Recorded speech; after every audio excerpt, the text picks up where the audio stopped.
বাহরাইনে visit visa নিয়ে সরকারের বিশেষ সিদ্ধান্ত, সৌদিতে বজ্রসহ বৃষ্টির জরুরি সতর্কতা জারি, আমিরাতে ভুয়া ভিডিও নিয়ে বাসিন্দাদের সতর্ক করল পুলিশ, কুয়েত প্রবাসীদের জন্য সতর্কবার্তা, হ্যাক হতে পারে সিসিটিভি, আর ওমানে ঈদের তারিখ এবং ছুটির তারিখ ঘোষণা। এসব খবর নিয়ে আজকের মধ্যপ্রাচ্যের নিউজ আপডেট। সাথে আছে আমি পৃথ্বী বিশ্বাস। চলে যাচ্ছি বিস্তারিত খবরে। ভিজিট ভিসা নিয়ে বিশেষ ব্যবস্থা ঘোষণা করেছে বাহরাইনের nationality, passports and residence affairs কর্তৃপক্ষ। 12 মার্চ দেশটির স্বরাষ্ট্র মন্ত্রণালয়ের এনবিআরএ বিভাগের under secretary Sheikh Hisham bin Abdur Rahman Al Khalifa জানিয়েছেন, বর্তমানে বাহরাইনে অবস্থানরত সব ধরনের ভিজিট ভিসাধারীদের মধ্যে যাদের অনুমোদিত থাকার মেয়াদ 2026 সালের 28 ফেব্রুয়ারি বা তারপরে শেষ হয়েছে, তাদের দেশে ফেরায় দেরির কারণে জরিমানা থেকে অব্যাহতি দেওয়া হবে। আকাশপথ পুনরায় চালু হওয়ার পর অতিরিক্ত 1 মাস পর্যন্ত এই সুবিধা বহাল থাকবে। তিনি আরও জানিয়েছেন, যেসব ভিজিট ভিসা 2026 সালের 28 ফেব্রুয়ারি পর্যন্ত বৈধ ছিল এবং যেসব বিদেশি ওই তারিখের আগে ভিসার জন্য আবেদন করেও বিশেষ পরিস্থিতির কারণে বাহরাইনে প্রবেশ করতে পারেননি, তাদের ভিসার মেয়াদ অতিরিক্ত 3 মাস বাড়ানো হবে। এদিকে বৃহস্পতিবার ভোরে বাহরাইনের মুহাররমের জ্বালানি ট্যাঙ্কে ড্রোন হামলার পর কালো ধোঁয়ায় ছেয়ে যায় পুরো আকাশ। তাতে তৈরি হয় গোমট পরিবেশের। বাহরাইনের হিদ, গালালি, আরাদ, গালালি ও সামাহিজে থাকা নাগরিক এবং প্রবাসীদের এই সময় ঘরের ভেতরে থাকতে বলা হয়েছে। সৌদিতে বজ্রসহ বৃষ্টির পূর্বাভাস দিয়েছে দেশটির সিভিল ডিফেন্স অধিদপ্তর। বুধবার থেকে আগামী রবিবার পর্যন্ত দেশের বিভিন্ন অঞ্চলে বজ্রসহ ভারী বৃষ্টি, ঝড় এবং শিলাবৃষ্টির সম্ভাবনা রয়েছে বলে জানিয়েছে আবহাওয়া বিভাগ।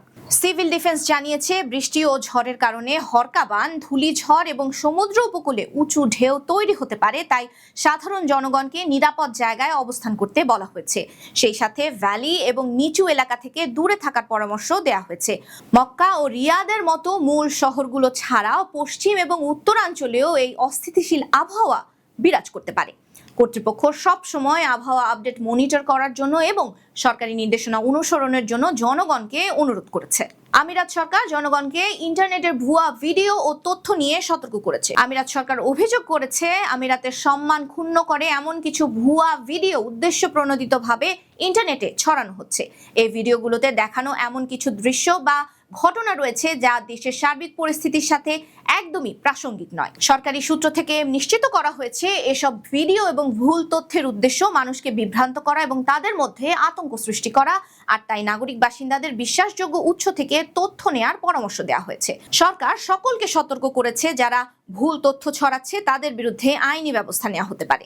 এদিকে আমিরাতের খুচরা বিক্রেতারা দেশটির নাগরিক বাসিন্দাদের আশ্বস্ত করে জানিয়েছে, বাজারে সব ধরনের পণ্যের পর্যাপ্ত সরবরাহ রয়েছে, সেই সাথে দামও স্থিতিশীল রয়েছে এবং ডেলিভারি ব্যবস্থাও 24 ঘন্টা চলমান রয়েছে। কুয়েতে থাকা প্রবাসীদের সতর্কবার্তা দিয়েছে দেশটির আবাসিক এবং তথ্য নিরাপত্তা কর্তৃপক্ষ। তাতে বলা হয়েছে, প্রবাসীদের নিজেদের বাসা বাড়ির সিসিটিভি ক্যামেরা হ্যাক হবার সম্ভাবনা রয়েছে, তাই তাদের নিজেদের সিসিটিভি সিস্টেমগুলোকে সাইবার নিরাপত্তার ঝুঁকি থেকে রক্ষা করার উপর জোর দেওয়া হয়েছে।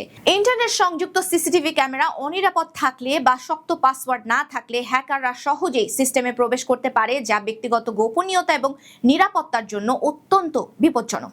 কর্তৃপক্ষ অভিবাসীদের নিরাপদ পাসওয়ার্ড ব্যবহার, নিয়মিত সফটওয়্যার আপডেট এবং সন্দেহজনক ইমেল বা লিঙ্ক থেকে দূরে থাকার পরামর্শ দিয়েছে।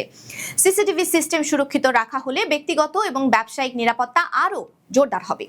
এদিকে বৃহস্পতিবার সকালে কুয়েত আন্তর্জাতিক বিমানবন্দরে আবারও বেশ কয়েকটি ড্রোন হামলার ঘটনা ঘটেছে, যদিও এখন পর্যন্ত হতাহতের বা কোনো ক্ষয়ক্ষতির খবর পাওয়া যায়নি। ওমান সরকার পবিত্র ঈদ উল ফিতর উপলক্ষে 19 থেকে 23 মার্চ পর্যন্ত সরকারি ছুটির ঘোষণা দিয়েছে। ওমানে 20 মার্চে পবিত্র রোজার ঈদ অনুষ্ঠিত হতে পারে বলে জানানো হয়েছে, যদিও তা চাঁদ দেখার উপরই পুরোপুরি নির্ভরশীল।